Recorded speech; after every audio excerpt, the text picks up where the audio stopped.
To safeguard the well-being of our preschool community, our students and our staff, we will be suspending general services of all preschools and student care centers from the 8th of April to the 4th of May. Parents should keep their children at home during this period. Many preschools have home-based learning resources to support parents during this period. The Early Childhood Development Agency, or ECDA, is consolidating resources developed by various preschools to a single website for parents' convenience, and we will share the link with parents next week. ECDA will automatically waive the minimum attendance requirement for preschool subsidies in April, while MSF will waive the minimum attendance requirement for the student care fee assistance subsidies in April. In essence, all subsidies for preschool and student care will continue to be disbursed during this period.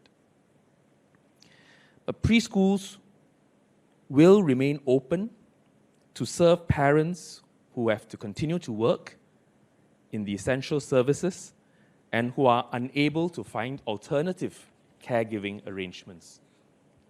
And these would include those working in services like in healthcare and in other services that Minister Chan had articulated earlier. Priority will be given to children of healthcare workers, children of low-wage or daily wage workers, as well as children from vulnerable families with no support. Parents should contact your child's preschool for further assistance. And for primary school-going children enrolled at various student care centers, parents should approach the child's primary school for further assistance. Now, during this time, MSF will suspend or reduce non-essential and non-urgent services. But the following services will remain open. Our social service officers, or SSOs, will remain open so Singaporeans in need can continue to get social and financial assistance with the appropriate safe distancing measures put in place.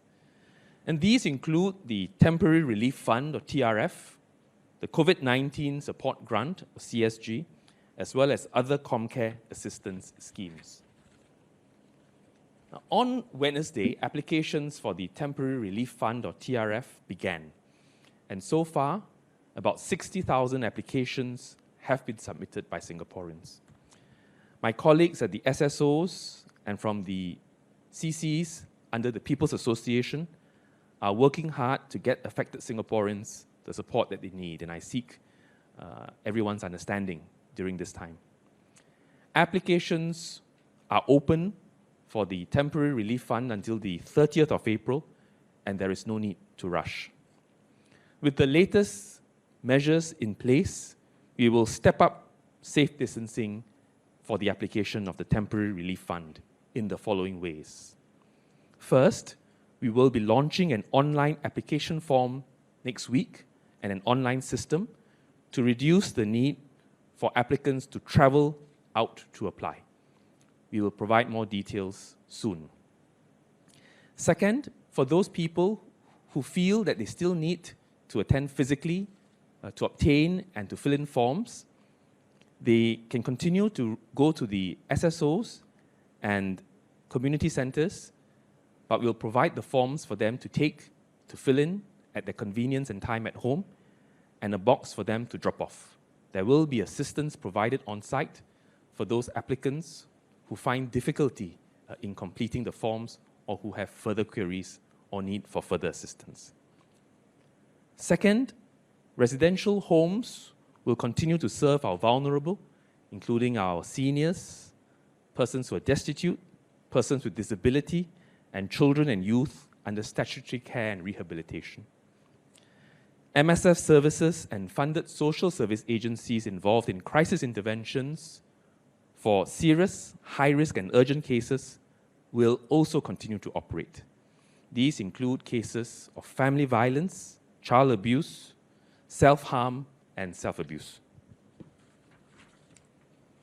The National Council of Social Service, or NCSS, is helping our members build up their capability to provide services using technology and remote means during this time.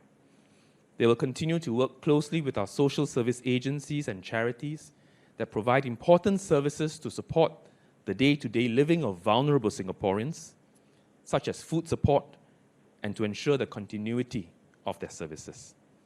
And while these measures will cause inconvenience, they are necessary to protect everyone's health and safety, and we seek your understanding and cooperation on this.